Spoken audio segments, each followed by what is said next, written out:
My career started off as a special education teacher. When my students found out that there were kids in this world that did not have the right to go to school, inspired them. The concept behind the Haiti School Building Project was a small handful of youth in Toronto would help a small handful of youth here in Haiti.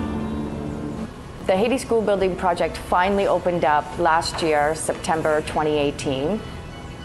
It has successfully been running for 7 months now, and what I have seen is nothing shy of beautiful. One person with the support of others can literally transform the planet.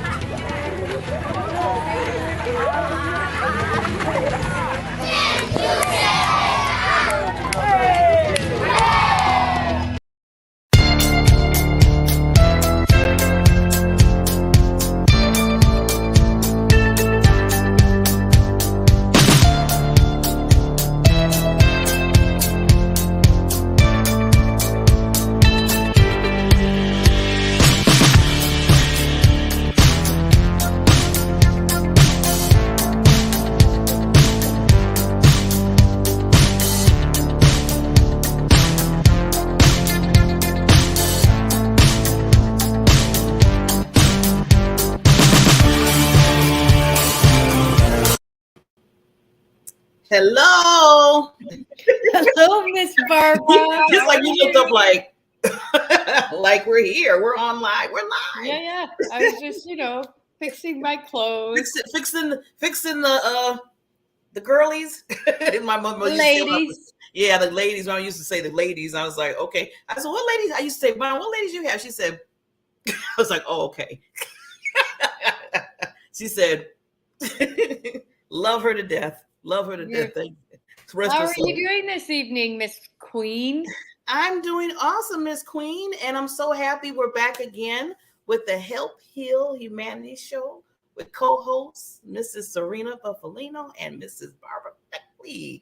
And we come every Thursday. I don't think we really missed too many Thursdays so far. It's been, 3-4 months? Wait a minute. Yeah, we started in May. We almost 5 months. That's a long time. We got an anniversary. Yeah, we'll have a 6-month anniversary party. Oh, that's a good. Let me put that down.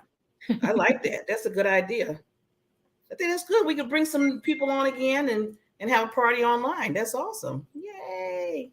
That would be cool, right? Just I want to get them ready. Oh, I'm sure you will. I'm going to reach out. But today, as we always do, because some people, there might be their first time watching the show. And just to let you know, my name, again, Barbara Beckley, and I basically am part of a volunteer for the wonderful Help Humanity nonprofit organization, which is Mrs. Serena. She is the queen. She's a CEO. She's just an angel. And she's the one that put in her heart to start this. And I just fell in love with the organization, but truly I fell in love with Serena because I just love her heart and her soul. And I just was drawn to say, okay, I got to be a volunteer. I got to help somewhere, even if it's just calling her every day saying, you're awesome. So I just love, being a part of this organization. And I could just say it over and over again, every day, all day. And I'm going to let Serena introduce herself. At least you know who she is, besides being awesome. And I want to say thank you, Barbara, because, to you, it might not seem a lot because you're committed to service and you're committed to doing the work. But in the world of charity, it is really difficult to find loyal, committed volunteers.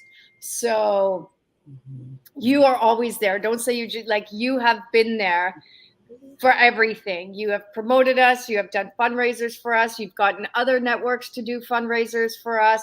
You've picked up for the podcast. You pick up for social media, like whatever it is. If Serena's stressed, Barbara's always there trying to, what do you need? If I don't know how to do it, I'm going to figure it out.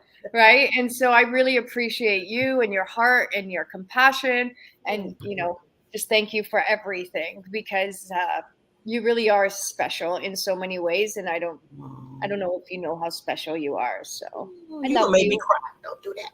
Don't do that. And we all love you, you know. When the board met you, they're like, you know, some of the members had been there for much longer than you, and you came in and you were like, blah, blah, blah, blah, blah, blah, blah. I hope I did. Yeah, I had a back. I'm like, okay, Barbara, calm down. Yeah. But no, I love all the board members and you and what we're doing. And you know, that just touches my heart. You just don't know how much it touches my heart. I know every day we're working, we're doing things, we're texting each other, we're trying to make things, move. But when we sit back and pause, and when you say say that, Serena, I just, you just don't know. I told people, I said, you're my sister. I look at Serena as my sister, my family too. And because I don't have no brothers and sisters. So I'm just going to just pick them. I don't mind. You're a great soul sister. And, you see me because I put my heart and soul into this. And sometimes I let my emotions get the better of me. And I think it's just because I've never really understood the concept of like clear throat cutting people and businesses. And, I don't get that. Everything for me is heart and love. And I know sometimes it's not like that in the business world. And so you also see me get tired and frustrated, and you are always such an incredible support. So if anything, sometimes I just call you to cry, to vent, and you always got my back. And I appreciate that. Yeah, and that's what it's all about. So, it's funny because now you're going to talk, because the first half, like I tell people, just to explain, we talk more about, nonprofit organizations, how they work, operate. Serena being the CEO for a long time, she's given us tips and little things that we can think about if you're thinking about starting a nonprofit or a foundation. And you're kind of going into what I wanted to talk about a little bit tonight before we bring on our spotlight guest nonprofit tonight, is understanding about the ups and downs. And I wanted to, I know you're like, okay, how much time we have, right? The ups and downs. And I want you to pull the curtain back a little bit, Serena, because I just feel like everything's not going to be rosy, but that's okay. That's okay, because that's just life. I mean, in our own lives, personal lives, we got the ups and downs. So I just wanted you to kind of just share, and then how you like you said, handled it when it comes to being over a nonprofit and the day-to-day, and how you deal with those flows. Yeah, most definitely. It's quite funny that you say that, because lately my vocabulary has been, I'm riding a roller coaster that I don't really want to be on right now. And I'm saying that just because it was a rather difficult, and has been a difficult couple months. And that's just, first I'll start off by saying I've been speaking to a lot of my mentors who are like business owners, doing extremely well in the financial world, thriving businesses. And I always check in with them to mentor me, to guide me, to help me. And they always they're telling me, in this point in time, especially since COVID, it's impossible to find good workers right now. I think a lot of the population, got used to being at home, and got used to, at least here in Canada, the government was giving funding to people who were not working. And so I don't want to stereotype or generalize, but a lot of people were, throughout COVID, getting some type of an income to stay at home. And so now that, life is returning somewhat back to normal, my friends who own thriving businesses are telling me they're having a hard time getting their employees who are paid to do the work.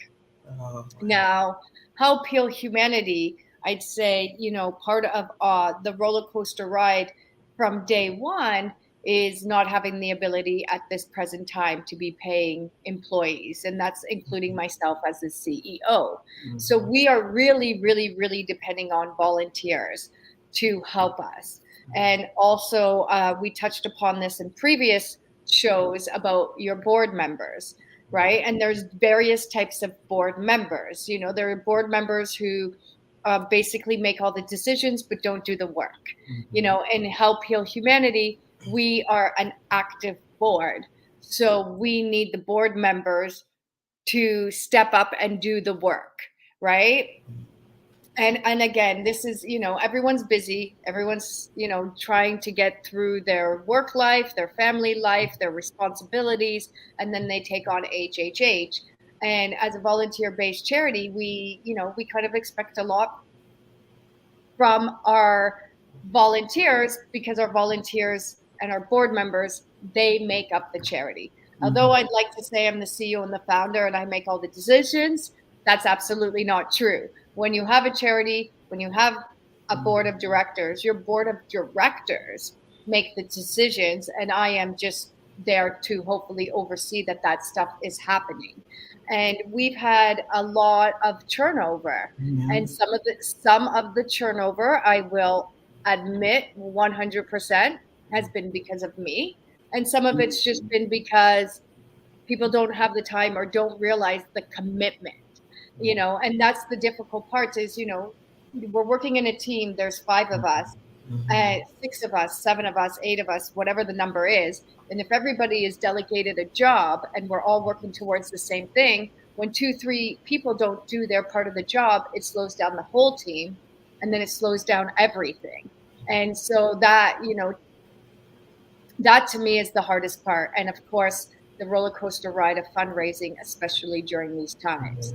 So it's been a lot, but go ahead. Yes. No. I was just, I'm going to stop. Just want to pause for a second to get back to what you said about volunteers and the board and the highs and lows of that, where you're going to go through turnover even more so than just having like a regular job or organization that they're paying people. You're going to have that turnover more because, like you said, it is volunteer. So at any point in time, they can volunteer for 2 or 3 days. The 4th day, they might turn around and say, "Hey, Serena, you know what?" You'll be like, "What? I'm done." And then they could, and then that's it. And then you're like, "Ooh, okay, that project is, So, learning, and I've been working with you. I think it's been maybe 3 months or 4 months now that I think I've been coming in, after I came in and said, I just want to help it where I can. I've been seeing that. Yeah. And learning how I had to give you, I'm commending you right now of how to handle that in the midst of trying to do this campaign that we're doing. That we're needed for the children to go back to school, and and doing all the different events you're thinking about, and then trying to look to fundraisers and how to any way in top of thinking about your board and your volunteers and make sure they're sticking and they're okay and they're happy and they're going to do what they need to do. So, but I have to say, you have to have a lot of different hats on as being, like you said, that overseer. Yeah. And that's where I say, like, of course, I'm never going to sit here and say I'm perfect or I have it figured out, because that's absolutely not the case. So I can admit where I do wrong and where I've made my mistakes. But the one thing that I know for sure as a leader is I'm very loyal, I'm very committed, and I'm super determined. And what I think sometimes what I need to understand is that most people are never going to have the work ethic that I do or the drive that I do, because I've been on the grounds for so many years and I've seen the work and I see the results. And I think and I think anybody, whether it's, paid employees or not, is we have to give a lot more gratitude to the people who are showing up. And sometimes I think because I feel so much pressure is on myself, or I have so much responsibility, or my to-do list is too long, that I sometimes forget to give the gratitude that people deserve.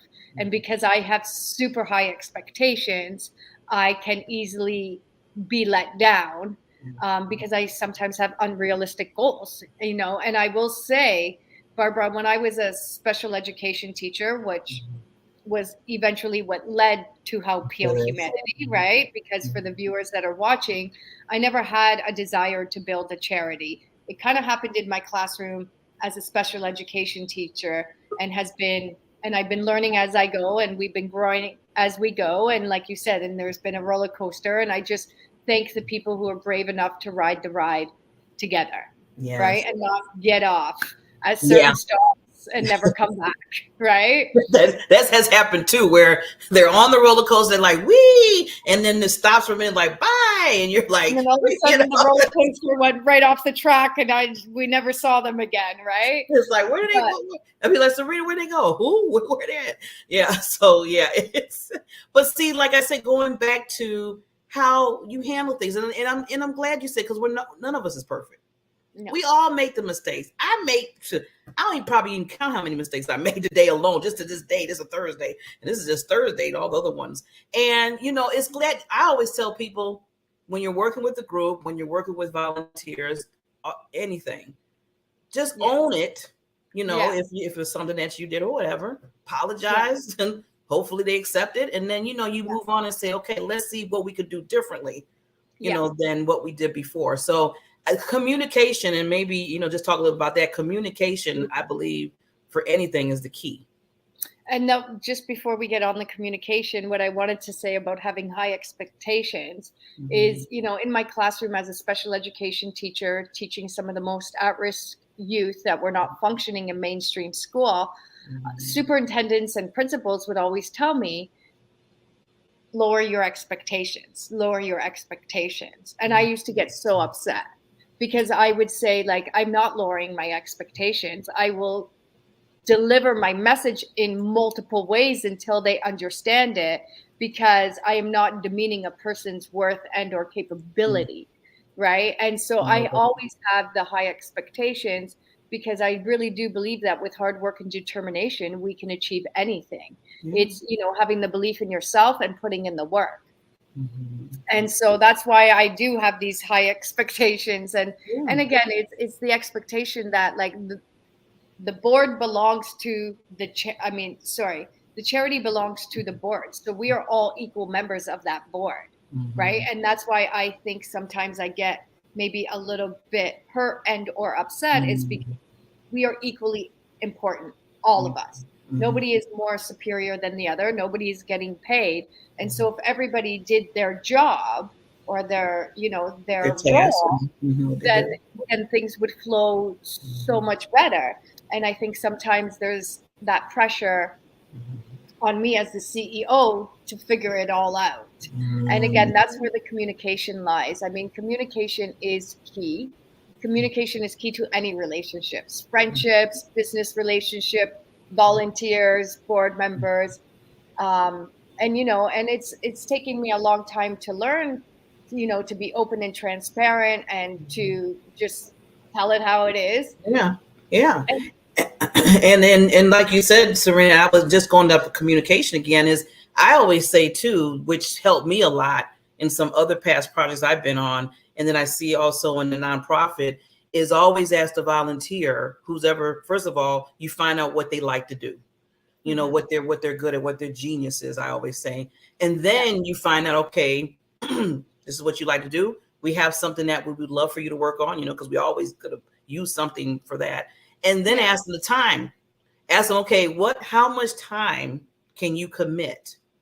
Realistically, not just to say because you love Serena, but you want to say it, be honest with yourself, and how much time. And I always stress that, because, we get caught up in that, oh, I just want to do this. And Serena, I'll be doing this and I'll do 20 hours of stuff. And then 2 days pass and you're like, where they at? Yeah. No, and that's true. Like, I mean, I don't know what to say to everybody except for, never give up on yourself, never give up on the belief of what you're doing. Always have to remember that what you're doing is not about you. It's about the communities and the people that you're serving. And again, that communication piece, like, in the first and second year, I realized, okay, I see, who's committed, who's not committed. I see who's invested, who's not, who's putting in the work. And so then when either their term is up or they just, COVID hit us hard. We had a lot of parents on our board who just now had stay-at-home teachers, moms, business workers. And so obviously the charity came last on their list, and we lost some incredible people. So when it was time to do the rehiring or finding the new team, I mean, we were very adamant in our interviews, like, what is your skill set? What is your bandwidth? How many hours are you committed to? Will you sign up for this? We have them sign onboarding papers. We have like the terms and the conditions.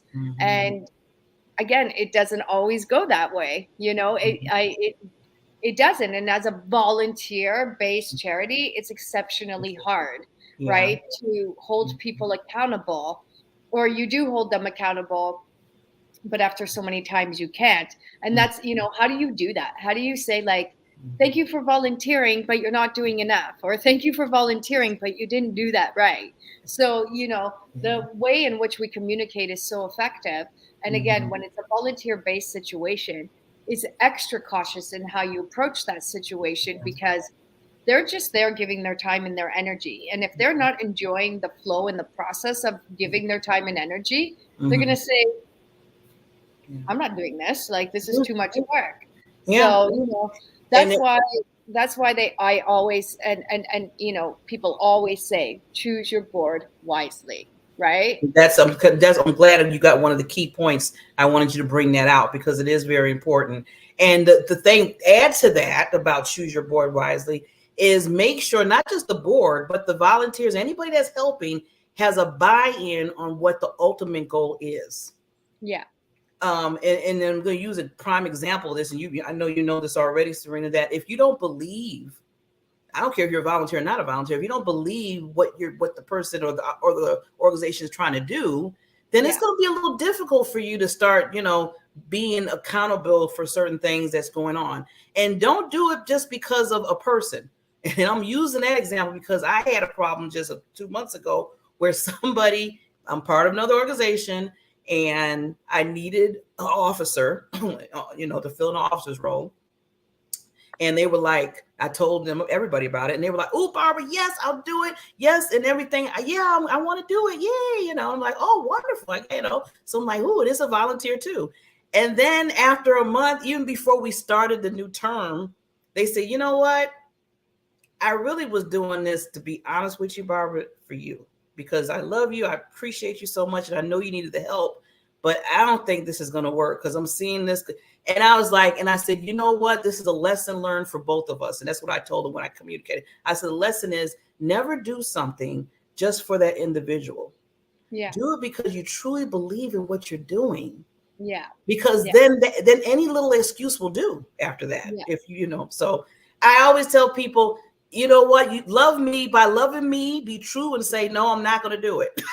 If you're really not going to do it. I think, Barbara, you've heard me say in some of the meetings, like, I will have more respect for you if you authentically say, I'm not available and I can't do this, than put your name beside something and not do it. Yes. And so, I'm even thinking, like, in one of our next meetings, like, just to maybe get some feedback from the board on how I can maybe be better, right? And how can I improve the way that I'm approaching you? Because again, I want our volunteers to be happy, but I also need, and I think everybody who's in this field of work, we need commitment and we need loyalty, right? And so how do you go about doing that in an effective way? And I think that's a good, I need to cut you off, sorry. No, go ahead. No, I was going to say that's really good, because I always tell people to audit. Sometimes you got to audit yourself. And you're kind of saying that because I do that because I'm a leader in other areas too. And I always ask the people that I'm working with, say, you know what, audit me. Tell me good and bad and ugly, because I need to know, because I'm growing and sometimes I don't know what I'm doing. So and I'll admit that. I said, I'm a leader. I want to help you. The value is to help you, all of us, to come together and do what we need to do. But if I'm doing something wrong, then let me know, and that's good to say that. And then us as leaders, you're a leader. You got to take it in and say, okay, I want to hear everything, and don't take it personal, and don't take it personal. And that's, and that's the key is, you keep your eyes on the mission, you keep your eyes on fulfilling your mission and your goals and your strategic plans, and you just pray to God, universe, higher power, source, that the right people come in and help fulfill that goal with you. And that's where the roller coaster comes, because people come, people go, people commit and then don't do the work, or some people overly commit, and that's not fair either. I've seen it. I've seen incredible people come to the board. They think there's 10 people working, and then like 4 people are doing the majority of the work, and then they get fatigued and burnt out, and then they just, and again, you don't want to be hostile. You don't want to be angry. Sometimes I'm a bully humanitarian. Sorry. Right?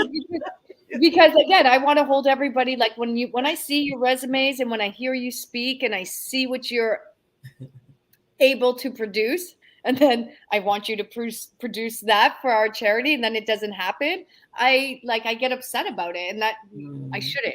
I really shouldn't, I should appreciate and love everyone. So it's a learning process for all of us. Yeah. And I think that's what it comes down to, is who's committed to go for the ride with you, because especially in this day and age and what's happening in our world right now, charity is like the last thing on people's mind. And that's, And that's it. People can't commit to even, finding enough maybe resources for food, to pay bills, for safe living, for maybe even a little bit of a social life. So if you don't have the bare minimals and you're not really able to thrive, how are you going to give to charity? So it's a bit of a hustle. It's a constant hustle. I mean, I'm a little bit shocked right now, as you mentioned earlier, and we can close here because I know on. We're going to bring our wonderful nonprofit spotlight guests on in a second here. But I just wanted to close out our conversation by saying that, no matter what, overall, it's very refreshing to be part of a nonprofit, because I always say world changers, you hear me say that a lot, that we are anything that you do. I don't care what, even if you're just, organizing something, or even if you're just, setting the time for the meeting, for the nonprofit board meeting, whatever. Yeah. Everything that you do is meant for something great in what you're doing. Yeah. So I always want to tell people, whatever you do is appreciated. Yeah. And when it comes to I mean, it's you're doing it with extreme purpose. And, I've learned this only through my own story, but I would have never, even to this day, believe it if I didn't experience how every little thing counts.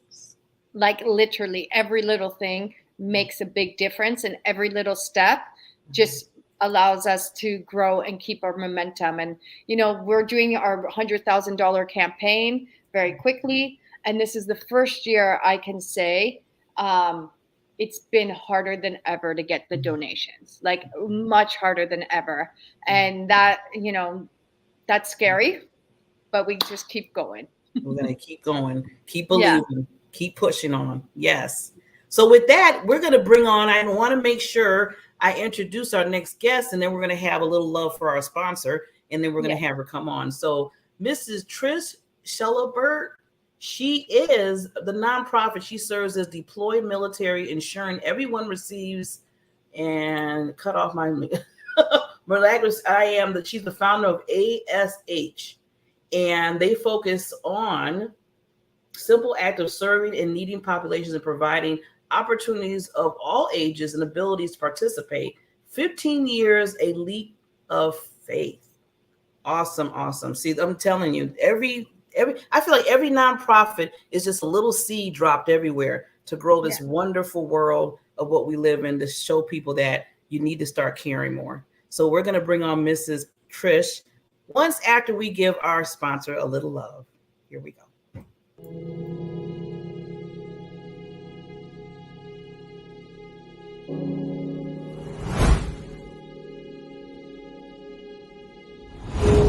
And although it may seem a little mundane, packing up boxes and, being on the assembly line, what we're really doing is putting in hundreds of hours into the people on the streets who need us. And they need us in a way that none of us will ever understand. And for the last couple of weeks, I've been on the grounds every day. They know we're coming today, they know we're coming tomorrow, and they look forward to seeing us, because we're the one little bit of hope that they have, to have a warm meal in their bellies, and to know that somebody in the world is actually caring for them and loving them. And without people like you showing up today to give your time, your energy, and your spirit, none of this is possible. So I want to really say thank you to everyone, because what we're doing here today may seem small, but it's actually really, really big, and it's impacting hundreds and thousands of families. So I thank you, I love you, I look forward to doing this with you today.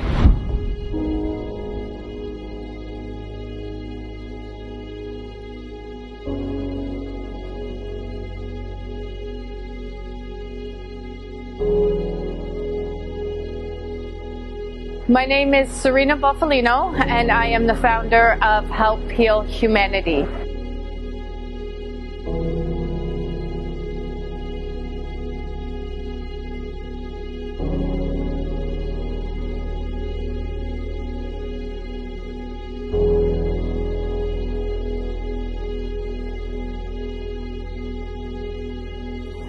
Help Heal Humanity is a charity that is focused on unconditional giving, love, and support to some of the most vulnerable communities in the world.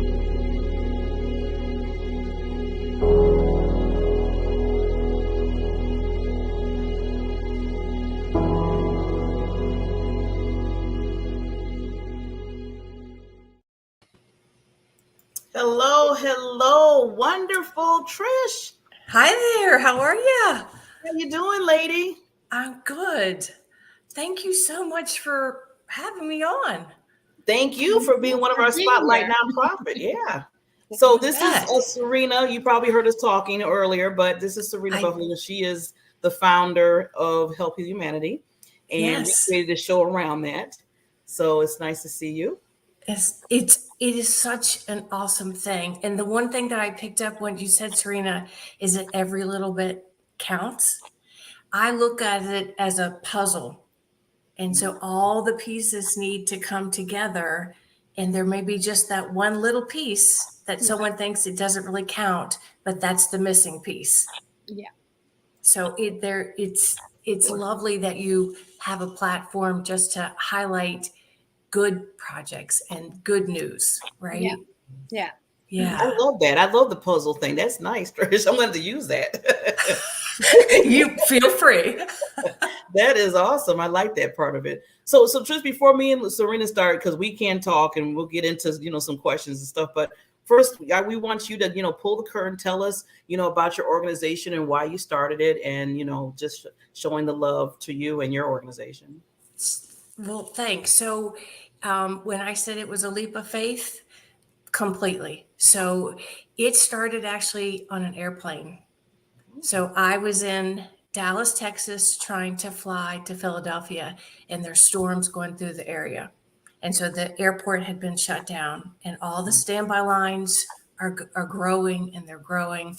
They actually asked if I'd be willing to get off the flight, and I declined. At that time, our children were really young, and I knew if I did not go home, I probably shouldn't go home. You know what I mean? So, and earlier in that week, I had changed my seat on this flight. Okay, so 3.5 hours late, we finally board on this flight, and there's one empty seat on this overbooked flight. And it happened to be next to me. So I am by the window, the middle seat's empty, and next to me is this young man who reminded me very much of Opie on the Andy Griffith Show. You know who I'm talking about? No, I know you did, Serena. Ron Howard, a really young Ron Howard. Yeah. He was really short hair, fair skin, very polite. He was, had great manners. We put ourselves in the middle seat, and then we started talking. And pretty early on, I noticed that his hands were a mess. So the top parts were sunburned, and his palms had these like quarter-size whelps. They were so painful. And so I got him hand cream, something so small, right? And because that middle seat was empty, we talked. And he shared that he was attending Auburn University on an ROTC scholarship. His number had been called. They were in Fort Hood, Texas, trying to get acclimated to the heat, hence his hands. And he was on his way to Iraq at 19. Wow. And he shared, he said, I am faithful. He said, I'm third generation military. So I understand as much as I can understand as a 19-year-old. I get it. He said, I'm not afraid of dying. He said, but what I'm afraid of is the sun and the heat. And he holds up his hands and he said, I can't handle Texas. How am I going to handle Iraq? Wow. So I said, I'll take care of you. I'll send you stuff.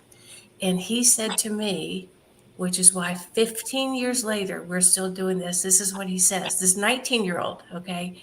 he said, I appreciate that. He said, but I can't accept something from you knowing that not everyone's going to get a mail call.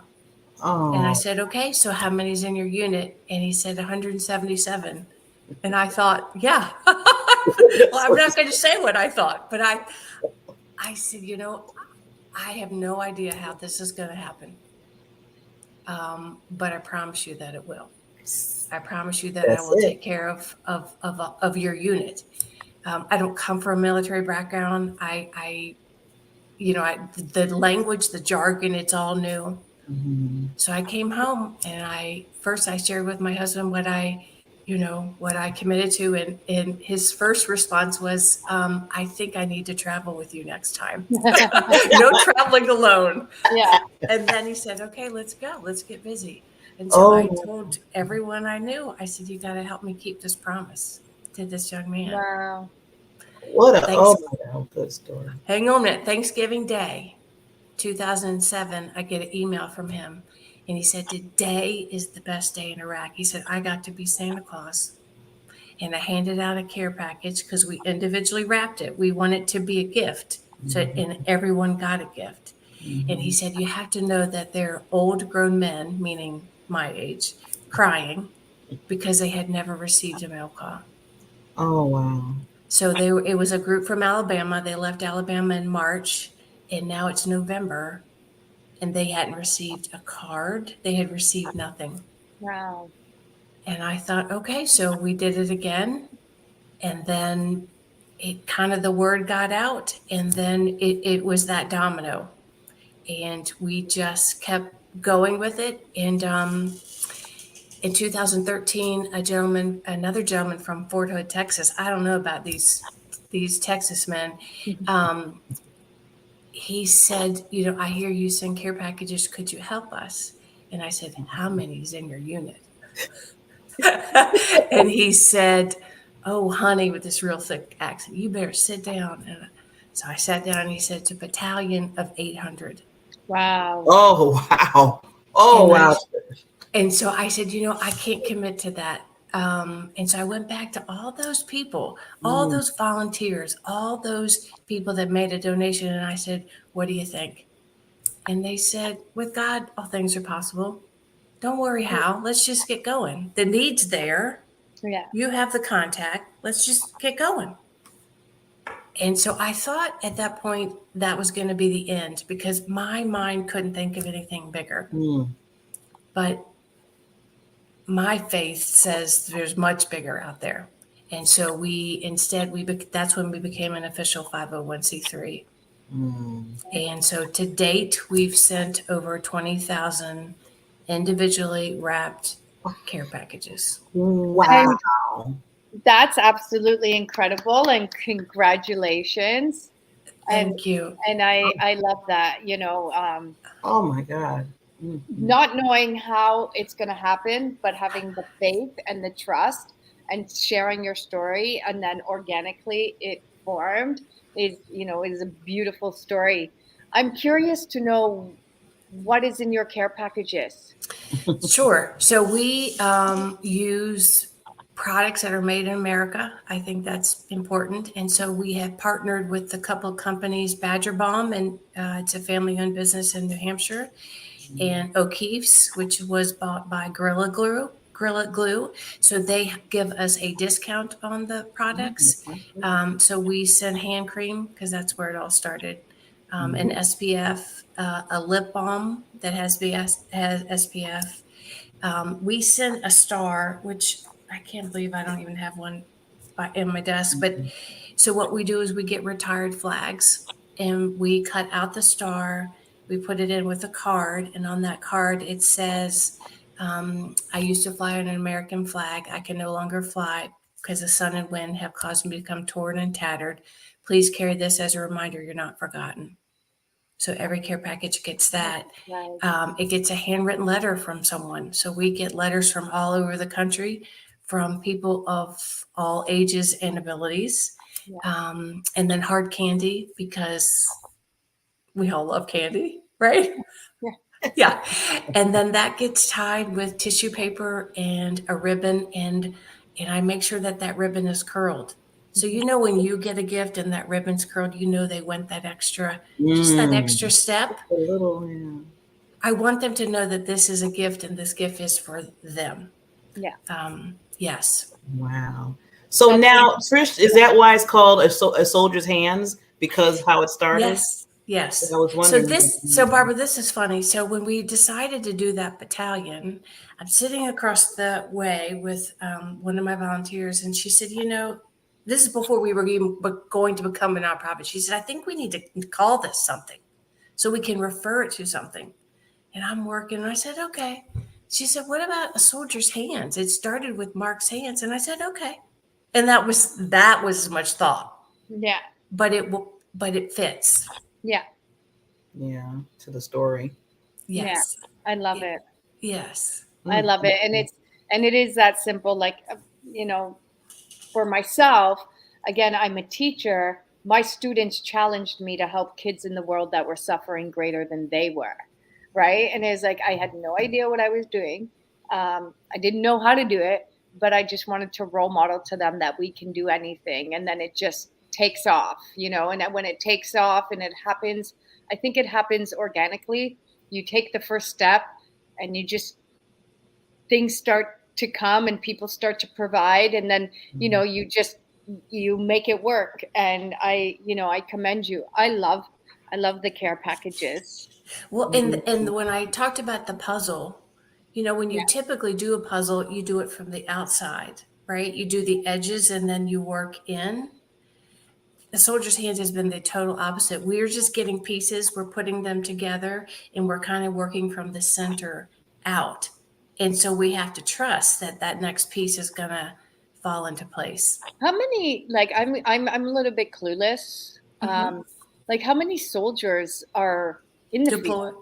Deployed? Yeah. So a lot of people think we don't have soldiers out there because we're not in Afghanistan, right? That's what was getting all the. So I just sent some. This year we've sent to Syria, we've sent to Kuwait, Africa. We're working on. There are lots of ships out there. Yeah. And we're working on the U.S. Nimitz. The USS Nimitz right now. There are 5,200 sailors. Wow. Ooh, wow. I know. Now talk about keeping up at night, because that's about $100,000 project as well. Yeah. And it may take a while, but it will come to be. Yeah. Yeah. And do you do the majority of your fundraising through personal donors or businesses or events, or is it a combination of every little thing? It's a combination of every little thing. Yeah. So, we live in State College, where Penn State University is, and our volunteers are working the concession stand. So all the concessions are run by volunteers, and then those volunteers get the nonprofit rather gets 13% of the sales. So that's just a unique way to do that. I work with corporations who they're looking for opportunities for their employees to do something that's good. Yeah.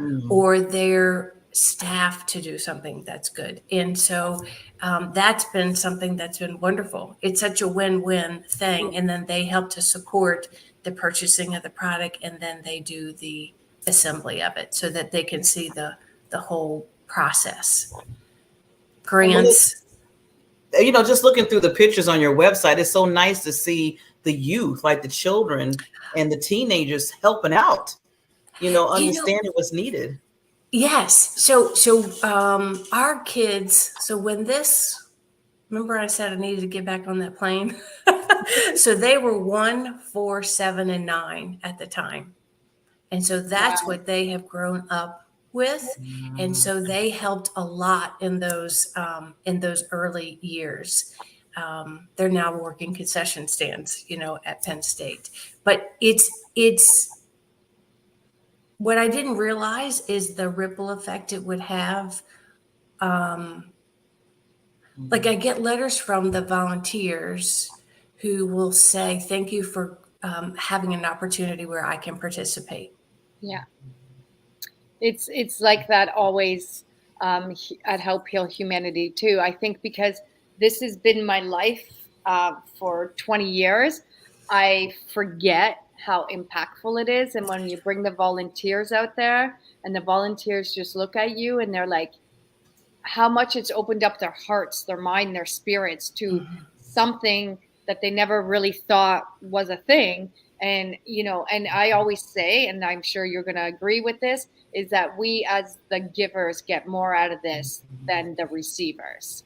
Not that the receivers don't appreciate the gifts and the gratitude towards the work that we're doing for them, but to know that we were part of something that impacted somebody else positively, it leaves such a positive, feel good impression upon us that it makes you want to do it more and more and more. And that's why I wish the whole world would get a chance or an opportunity to actually put themselves in service. Because so my belief is that people want to do that. Yeah. They just don't know how to. Like, they don't want to do what we're doing and run something. Yeah. Heck, I don't want to run it. But that's just what happened, right?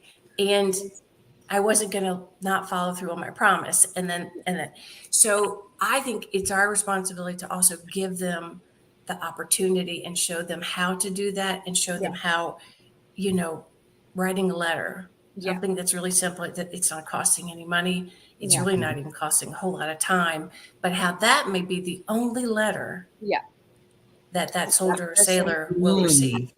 And it's so impactful because they will put that letter and that, that fallen star at their bedside, and they know that they are not alone. And that's what I tell our volunteers always is like, just write a little card. We do Valentine's Day cards, and we do Thanksgiving cards, and we just do cards when we go to hand out meals to people living in encampments and facing homelessness. And I've literally seen our park friends or homeless friends like attach that to their tent or keep that in their pocket because it's a message of hope, and a message of hope for individuals who have nothing. It means so much. And again, there's a little piece of the puzzle where people think it's just a letter or it's just a couple lines. But they see people that care, and they're taking the time out to give them a card. So that's treasure to them. That's like holding to their heart. I see it as a lifeline. People don't choose to be homeless. And I think also people join the armed forces for lots of different reasons. And not everyone, I'm naive, and I really was blown away when Mark said, not everyone has someone that's going to take care of them. I'm like, what are you like, really?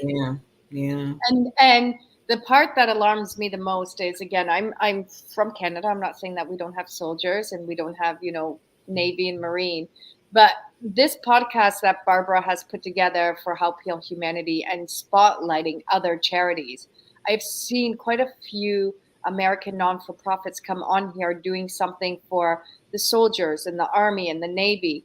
And to me, it blows my mind that these are the people who are standing up for our country. Like the gentleman said to you in the airplane, I'm not afraid of dying, right? And it's like these people are committed to giving up their lives so that we can have a better future. And yet nobody's caring for them. And nobody's giving them care packages. Like, to me, like, I want to be positive, but like, what is wrong with our world when we wouldn't even be here if it wasn't for these people putting their lives on the lines? And now these people have absolutely nothing. And then furthermore, when they come back home from serving, what they have to deal with.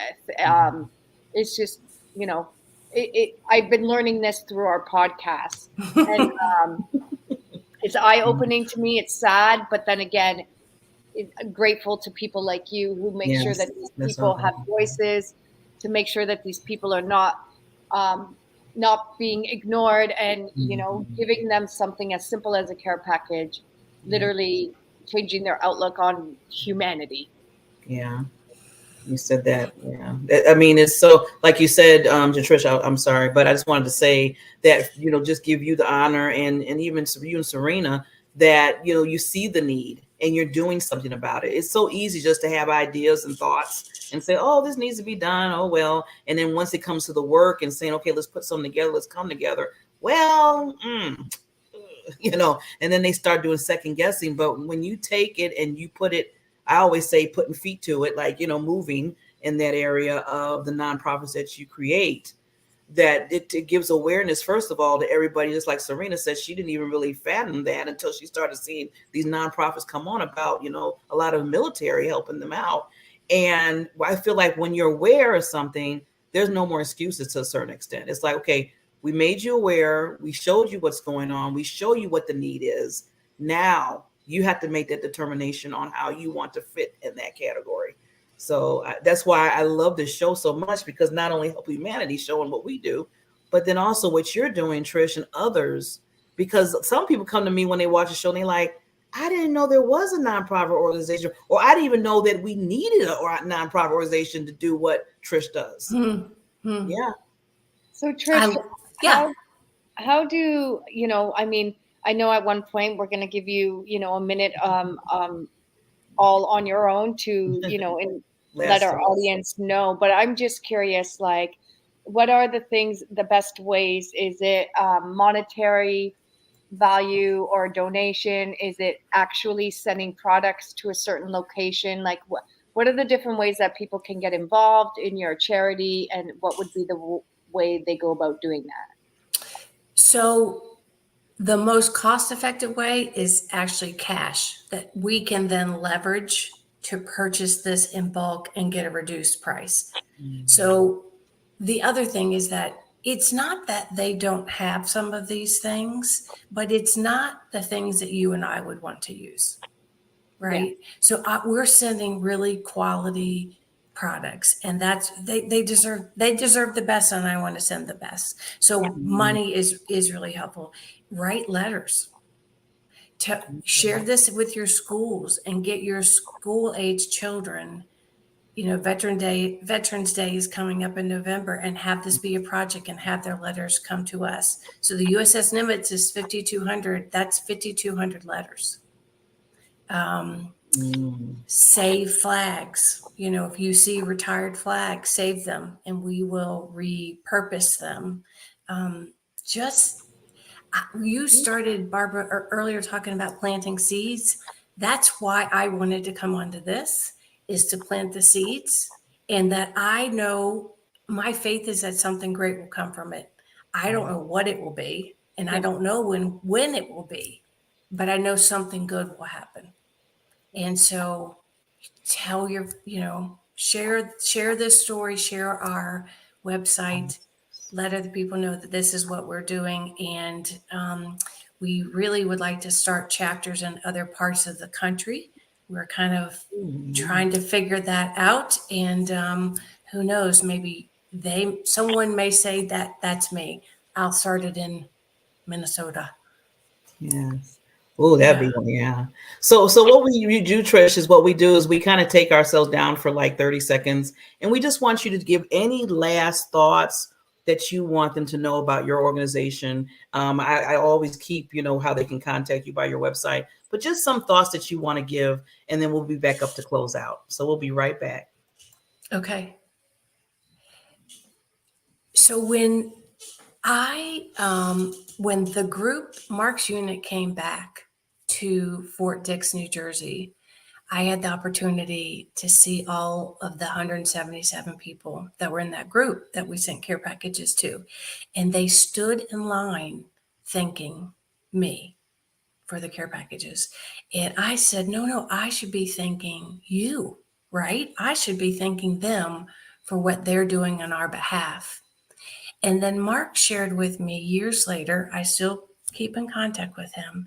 He said to me that when we departed at the airport, and he went one way and I went another, he said he shared with his buddies that he'd met me and that I had promised to send him care packages for his whole unit. and they laughed at him. They thought he was a young, naive kid, and that, right, some lady that you met on an airplane is going to send you care packages. And he said on that Thanksgiving day, he said, they are not laughing anymore. And so the biggest takeaway, is that one, Mark was thinking about his military family more than his own fear. And me, I kept my commitment, right? So when we promise something, we never know who's on the other side of that, that's holding on to that, and that we have to keep our promise. Yeah. I love it. I love it. I love it. I love it. And I can tell when you're saying it, it's all heart, it's all intention, it's all purity. And it's exactly what you said. You don't know who's on the opposite side of receiving that. And you made a promise and you committed to your promise. And if the whole world would commit to promises and carry them and see them through, I think we could change the entire world based on kindness, right? Well, I tell you, I'm more hesitant on what I say I'm going to do. Yeah. Right. We have to be that I've learned that through this process. You were talking about the things that you learned, earlier on. Don't say you're going to do it and not do it. Just don't say anything. You're right. And I do this all the time when I'm either going out to encampments or when I'm going to Haiti or when I'm going and I'm taking volunteers. I always tell them, because sometimes you're in it. And when you're in it, you're in it and you just love everything. And then you make these promises. And I tell all the volunteers all the time, do not make a promise, because these people are depending on that promise in a way that you will never imagine. Absolutely. So yes, if you're going to say something, make sure you follow through. And better yet, don't say anything, because that way you're not going to let somebody down. Right. And it's, you're so true. I love your words of wisdom. I love your charity. You have a beautiful heart, a beautiful thank you, soul. Barbara. Thank you. Love you so much, Trish. Love what you're doing. Love you. Love your heart and soul. I mean, yes. So this is what I do at the end. Reach out to Trish. Help the organization. Yeah, I get on them. Get on them. And don't give excuse. Well, I didn't know how to reach Trish. Well, you know me and you know Serena, so you can always come through us. But, as a whole, I look at us as a family, because we're all world changers. We're changing the world bit by bit, little by little. And it all amounts to what we're doing right now. So, Trish, you keep doing what you're doing, lady. You're doing a tremendous job. Even if no one says anything, I want you to believe that all the time. All the time. I tell Serena that all the time. I'm like, I don't care what anybody else says. You are awesome. You're doing a wonderful job. And people are, looking for you to say thank you for helping me, for helping the soldiers, for helping the children, anybody that's in the community. So thank you, Trish. We appreciate you. Thank you. Good to meet both of you. Nice to meet you. And you're always welcome to come back. I always want to do that. Me and Serena always want to welcome back our nonprofits. If there's anything, that we can do on our end, just to help a little bit, you're welcome to come back and, talk about other things that you're doing in the organization. Okay. Super. Thank you. Thank you. We'll see everybody next week. And remember, people need you, because not just what you're doing, but what you're doing for others. It is helping an individual in the world. Take care. Today, over 1 billion children in the world live in poverty. At Help Heal Humanity, our goal is to connect children in need with people like you who want to make a difference. Our student sponsorship program helps provide children with the necessities for a healthy and successful start to life. When you sponsor a student, you're not only giving them the gift of education, you're giving them the best chance for a brighter future. 100% of your donation supports the tuition fees, uniforms, textbook, and school supplies needed to thrive in a safe and healthy learning environment. Sponsor a student now and be the catalyst for their brighter future.